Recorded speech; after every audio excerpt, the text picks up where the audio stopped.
वफाकी दारुल हुकूमत के नवाही इलाके शाह अलादिता के गार अरसा दराज से माहिरीन आसार कदीमा के लिए मुअम्मा बने हुए थे, लेकिन अब उन गारों की हकीकत सामने आ गई है। वफाकी महकमा आसार कदीमा ने हाल ही में मारगला की पहाड़ियों पर बुधा का एक स्ट्यूपा दरियाफ्त किया है।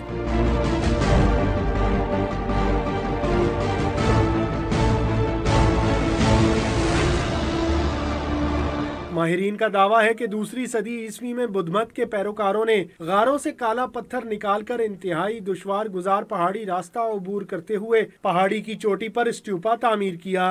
तो ये स्टूपा ये लाइमस्टोन का बना हुआ है और डायपर सेमी एस्टर मशीनरी का बना हुआ है, लेकिन इसका जो ऊपर ड्रम था वो कंजूस स्टोन का बना है। जो आजकल मशहूर शालता केव्स हैं, ये जो कंजूस स्टोन है सारा यहाँ से निकाल के बनाया गया है। माहिरीन का कहना है कि इस्लामाबाद की हुदूद में पहली मर्तबा आसार कदीमा की दरियाफ्त एक बड़ी कामयाबी है और ये भी साबित हो गया कि गंधारा तहजीब इस्लामाबाद तक फैली हुई थी। कमोबेश 2000 साल कबल इंतहाई दुश्वार गुजार पहाड़ी मकाम पर तामीर होने वाला ये स्टूपा अपने बनाने वालों की महारत का मुंह बोलता सबूत है। कैमरामैन नौशाद अब्बासी के साथ फहद चौधरी, डॉन न्यूज़, बन फकीरा, इस्लामाबाद।